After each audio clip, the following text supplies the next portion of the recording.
Hey, my YouTube friends, not too long ago we did a Will It Run on a locked up 327.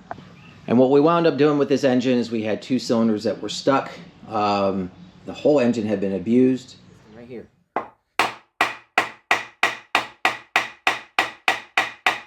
All the trash laying in this engine is just insane.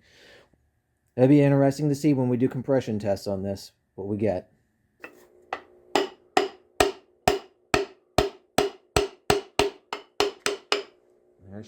Here we go.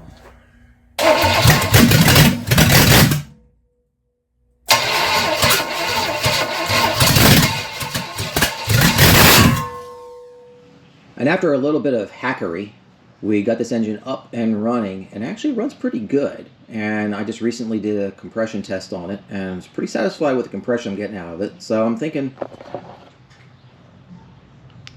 what should I do with this engine? Well, I should do the wrong thing, which is put it in a car, right? Perhaps this is the car for that engine. If you don't already know, the 71 Pontiac came originally with a Chevrolet 307, which is what this is, with a 2-barrel. So putting a 327 Chevy in it is really no crime. Yes, I would like to put a Pontiac engine in it. And yes, if you're not familiar with it, I already painted this engine blue to fool some people. So what's wrong with the 307? It's a 307. What more can be said? It's a slug. It doesn't run that well as it is, but mostly it's a slug. It has a power glide behind it, which I'm okay with the power glide. 2-speed is just fine. I think the swap should be pretty easy on this. Last few that I did, I actually had the front clip off, which made things a lot easier. This one here, I'm going to leave the whole clip on. Just pull the radiator. I think I'm going to leave the transmission in the car. Something I haven't done since I was a teenager because it's a pain in the butt. But I think it's time to try it again and see how well it goes. One of the issues I will have with this, as you can see, the alternator is on the passenger side because this has heads that are tapped. You'll see on the 327 that is not the case because these are an earlier set of heads. The later double humps did have the accessory holes, so these do not. I do have the bracketry to put it on this side, so it shouldn't be an issue. We should be able to get it set up, and I'm hoping that the original wire harness on the 71, I can run it down the opposite side of the engine and make it work. So really, this isn't a bad idea. This engine should really be properly rebuilt, but I think it's going to be better than the 307 that's currently in the car. And let me show you a couple bad things about that 307. We'll do burnouts, and what's the start off from the line like? I'll show you.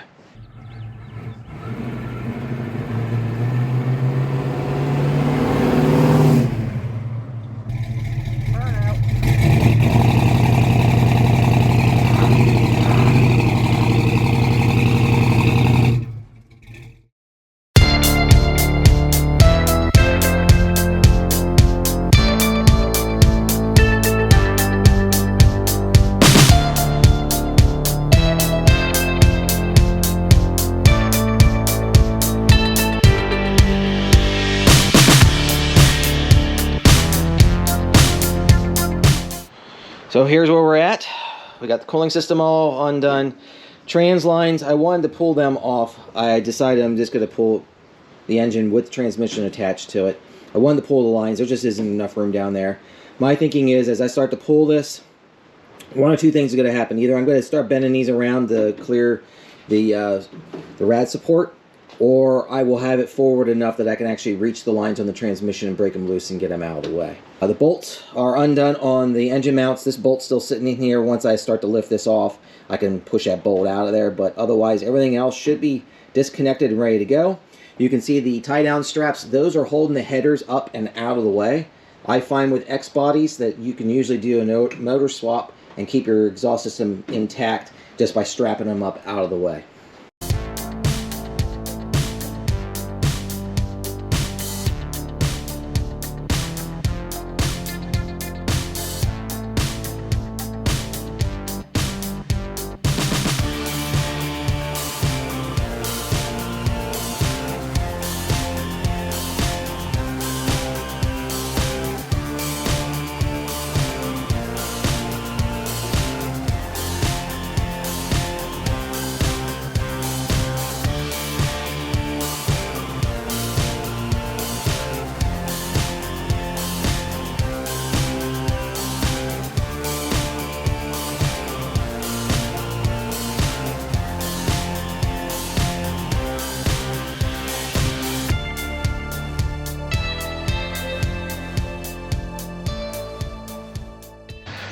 Got the engine out and made quite a mess too.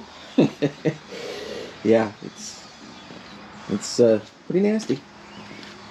Typical when you do an engine swap. Taking advantage of with having this transmission out. Had some gunk that was in a box lot from the auction that I bought, and it has all kinds of caustic stuff on it, so that means this is the good stuff. It should hopefully work. Pulled out the freeze plugs. They were a little rotted. Yes, I should have done that when I had this whole engine apart, but I didn't expect that I was actually going to do anything with it other than play around for the benefit of YouTube.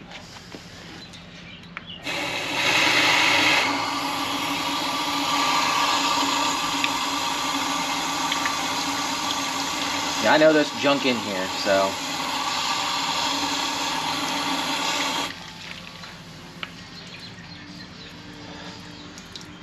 Wow, that's chunks of rust. Oh, maybe not. Well, no, I think it's rust.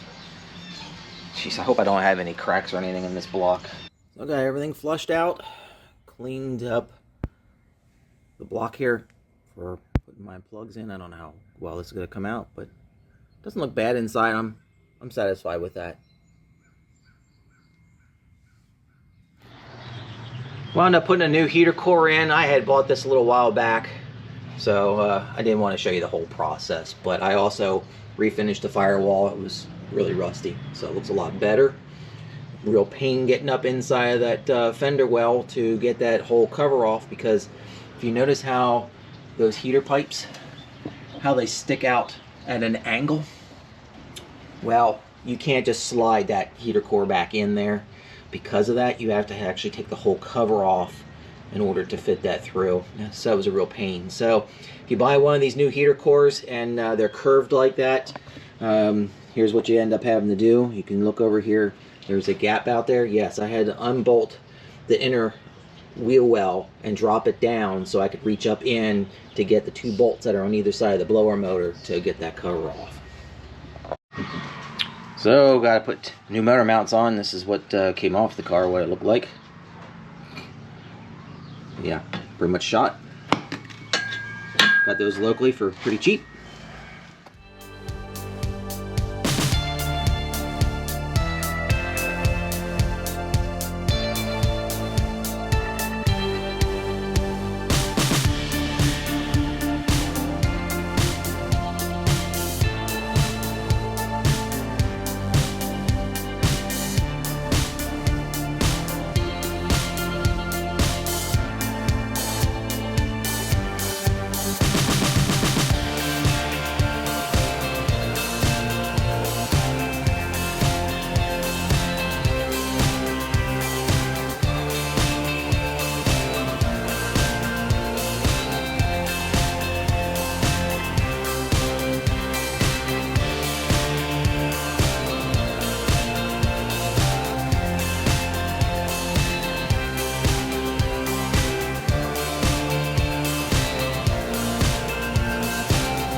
Well, I got the engine in, so now I just got a lot of little things to do. Get the headers hooked up, lots of little bolts, nuts, whatnot. Figure out the linkage for the carburetor, since it was a 2-barrel, now it's a 4-barrel, so I'm going to have to make some modifications on that, as well as the trans knockdown. Get my distributor back in, all kinds of little knickknacks. So we'll get all that done, and then I'll bring you right back. Made a lot of progress on this, and I thought I would take a moment and show you some modifications that I'm making. Now, originally, The engine that was in here, the alternator was on this side, on the passenger side right, and that requires having an accessory hole in the head to bolt it and a long water pump. This is an earlier engine, earlier heads, they don't have accessory holes. So normally what you would have is your mounting hardware would be on the opposite side, so it'd be on the left-hand side. And it would use a short water pump. Now I can do that, I have all the pieces to do that, but then I have to redo my wire harness because the wire is coming from this side into the alternator. I intend to eventually swap this engine out for a different one, and I will have accessory holes, so I would like to retain this location. So to fix that, I bought this bracket off of eBay. I will show you the company that I bought it from. This is not an endorsement. I paid my own money for it. In fact, if they would like to endorse me in the future, I would be happy for that. But it is a pretty nice setup, and I will show you when I have it all done, but I did a quick test mount, and it looks like it's going to work perfect. I do have to downsize into a little bit smaller belt from what was originally on here, which is no problem for me. I like having a shorter belt on the alternator. It's less likely to squeal and jump around and all that good stuff. Water pump. I bought this at auction for $5. It was new in the box, so hopefully everything's fine with it. It seems nice and tight. I don't think it's ever been installed. So I'm going to keep on going, and when I bring it back, hopefully we'll be ready to fire this engine up. Okay, we got enough together here. The only thing I didn't do yet is get coolant in and hook up my linkage with the throttle, but we'll be able to run it well enough here. I'm going to prime this, because my gas line is probably about dry since I had everything open. Alright, gave her some juice.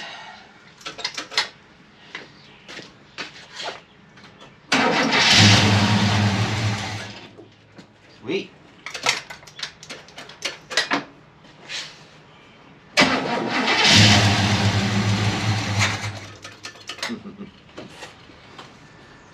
Now that I got exhaust on it, it sounded like a little tap up there.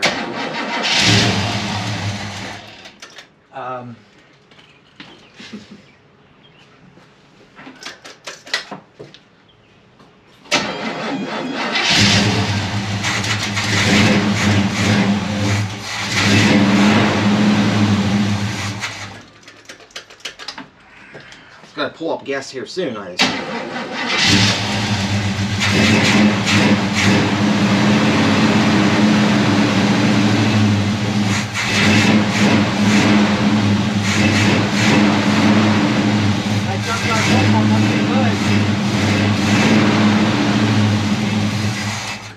Doesn't want to keep going though.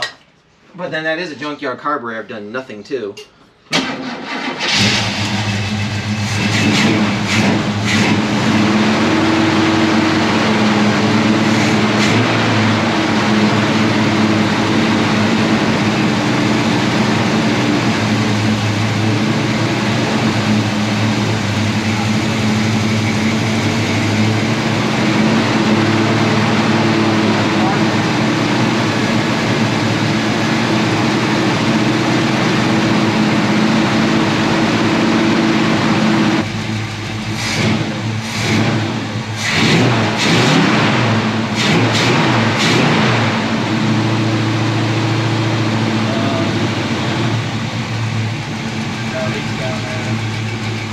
It's idling now. Got a leak down here. What's leaking? Fuel pump. Yeah, coming out of the pump. And it's all wet. Ah, you.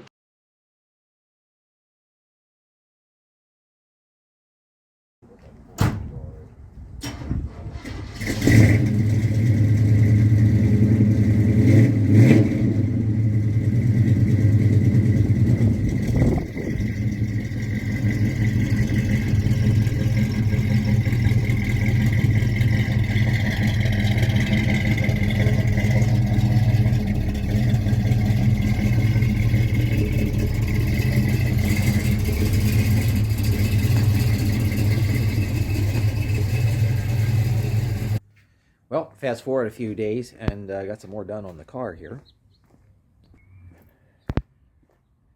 We now have the bumper back on, and did some more tuning work. Let me pop the hood here, and we'll show you where we look like. Look at that. Isn't it gorgeous? You know, you've heard of people with patina cars. How about patina engine? It's got that right look. A lot of junkyard parts in this one.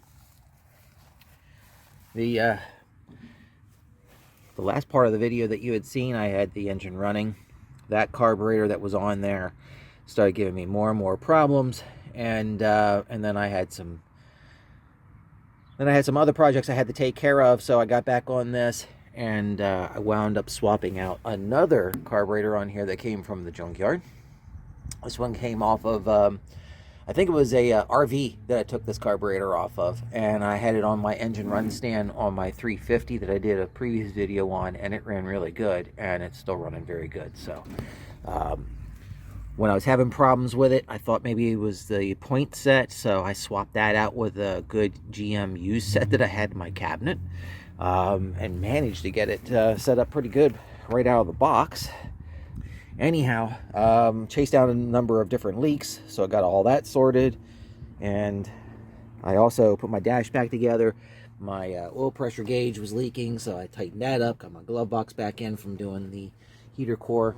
So the car is all put back together again. It's running fairly well. Cold idle after the choke drops off is a little low yet. I could probably do a little bit more playing around with the idle circuit, but I've got it good enough that I'm not going to mess with it. I could probably use a little advance in the timing, but that makes it harder to start, and the temperatures for the up-and-coming car show this week is supposed to be in the upper 80s to 90s, so I think I'd rather just keep the timing as it is. It'll be a little easier, I think, to start in the heat. So there you go. Maybe we'll go ahead and take a little test drive here.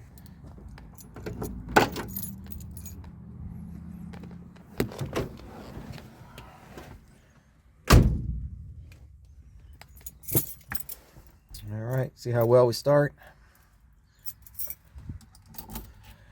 I'm gonna do one push. Not bad. There's the choke running. So we got good oil pressure. All right, got good oil pressure. Knock that choke off. Look at that. Just over 30 psi at idle. It's pretty good.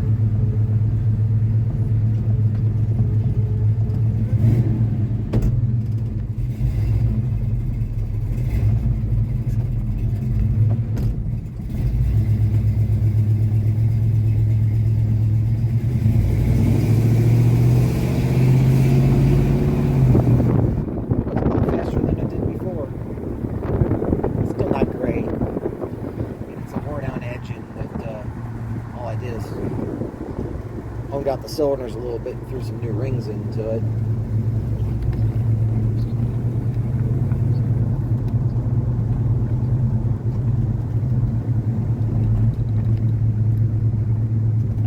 Gotta love power steering in these old cars. Single finger. Of course, I got a blister on my finger, so that doesn't make it very lovely.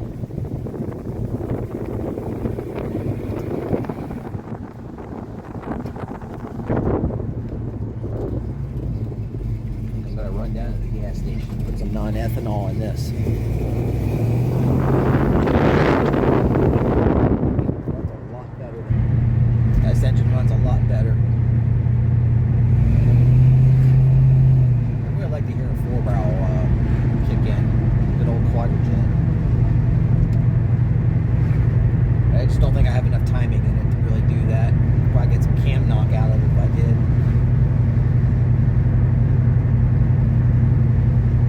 Alright, well, we'll get to the gas station and we'll see if we do any more filming from there. Now, I'm pretty happy with this thing. It's cruising along pretty nicely. Got a little bit of a smell of some burning oil. Still some fine leaks. I think it's really just the valve covers. I'm not going to be too concerned about it. That's all it is. But overall, it's running pretty good. And it's pretty warm out here today. Getting a lot of heat up off the floor. It's near 80 degrees. Very sunny, but overall I'm happy with this. This thing runs pretty good. I'm gonna try not to abuse it too much. I want to get those rings seated in there, but runs pretty good. Brakes are still a little weak. Didn't do anything to address that. I'm going to park it back where I had it. I got to do some other things here in preparation for this event. And speaking of event, I'm taking this to the York Street Rod Show. So that's happening this weekend. So let's see, today's June the 3rd, Tuesday. The event starts on this Friday, runs through Sunday. I'm also going to be vending, so I got some car parts I'm selling, stuff that part of box lots and everything that I bought in auction that I don't need. So it's a mix of all kinds of Chevy parts, so if you're in need of any Chevy parts, it's worth to come on in. But yeah, it's kind of fast idling a little bit. That's where it seems to want to stay. Seems all right. It started no problem at all at the gas station hot, so I'm pretty happy with it. Got one more bonus thing to show you here. Okay, I don't know how dark it's going to be in here. Back in the old garage where I did the engine swap, and of course this whole project started by pulling this 307, and I had stated that I wanted to do so because one, it had no power, and because it's 307. Well, let me show you. Let me show you a little something here with this 307. Okay, I apologize for the poor lighting in this old garage. I think I need a new pair of gloves, but see if you can hear this.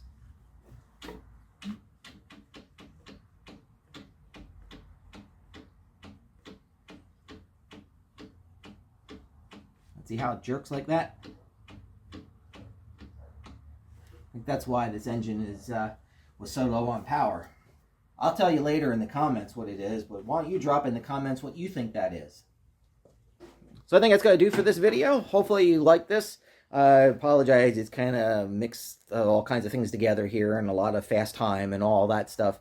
I mean, it's just an engine swap. I didn't know how much you guys really wanted to see that, if you wanted me to go into detail, but I thought I'd share that with you. Again, I'm going to be at the York Street Rod Nationals this weekend, so be sure if you're coming on out, stop on by, say hello. If I'm not with the car, I will be over in the vendor area at my swap meet space. As always, thanks for watching. If you're not a subscriber, make sure you hit that subscribe button. Give me a thumbs up if you like this, and drop me a comment. And as I end every video, thanks for watching. Appreciate it. Have a good day.